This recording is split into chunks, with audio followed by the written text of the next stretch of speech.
Bara kana akka biyyaatti biqiltuu gosa garaagaraa kanneen nyaataaf oolan dabalatee biqiltuuwwan biliyoona 7.5 dhaabuuf dhaadannoo dhaabuun bayyannachuu jedhuun ministeera muummee Dr. Abiy Ahimadiin eegalameera. Naannoo Oromiyaattis duulaan biqiltuu dhaabuun itti fufeera. Jiraattonni godina Shawaa Kibba Lixaa Aanaa Wanciis gaara Sonqollee irratti duulaan osoo biqiltuu dhaabanii AMN Pilaasiif yaada qoodaniin biqiltuu dhaabuu qofti galma waan hin taaneef kunuunsa irratti xiyyeeffachuu qabna jedhaniiru. Yeroo tokkoon dhaabda.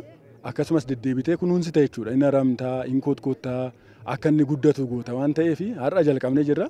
Dhaabbiin keenyas itti fufa, kunuunsi keenyas itti fufeeti waan barbaanne sanarraa nama geenyutti jechuudha. Har'a dhaabbate malee biqiltuun kun hanga gaafa firee buusee namni irraa fayyadamaa ta'utti eegumsa barbaada jechuudha. Dhaabee qaluu qofa osoo hin taane tuttuqaa adda addaarraallee jechuudha. Horiin akka hin tuqne, lukti namaa akka hin tuqne naannoo sanatti dhoowwee guddisee kunuunsuu qaba kan jedhu ergaa dabarsa jechuudha. Qabate moo hin qabanne kan jennu kana duuka buunee kan sakattaanudha. Dhaabnes jechuu kan dandeenyu yoo itti fufiinsa hin argisiisedha. Faayidaa biqiltuun dhala namaaf gumaachuu bannee biqiltuu dhaabuun dhaloota dhufu sodaa yaaddoo jijjiirama qilleensaa jalaa baraaruuf har'a kutannoon hojjechuuf eessisas jedhan. Gaaddisa qofa yookiin immoo argaaf miidhagina qofaaf osoo hin ta'in galii nyaataafis ta'uu danda'a. Gurguraniis irraa qarshii argachuu danda'u.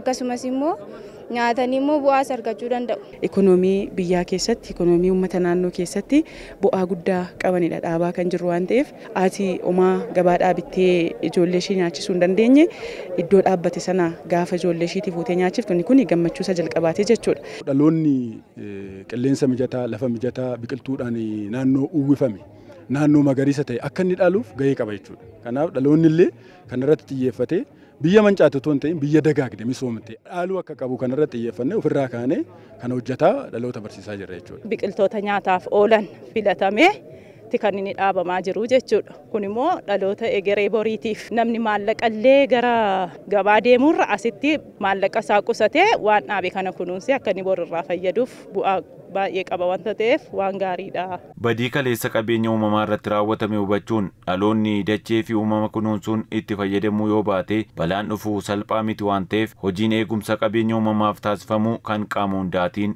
eeraniiru. Amma iddoon nuti dhaabaa jirru kun sulula baay'ee guddaa jechuudha. Sulula baay'ee guddaa yeroo duraa marga qaba osoo hin taane kan biyyoon isaa irraa dhiqamee baay'ee uummatas miidhaa ture sana ture yeroo ammaa kana garuu sululli kun hidhamee margi irratti margee biqiltuu irratti dhaabaa jirra jechuudha. Kun immoo waan baay'ee nama gammachiisu. Dhiqama biyyaa hambisuu jechuun sirni nyaataa nuti hojjetannu madaalawaa ta'e jechuudha.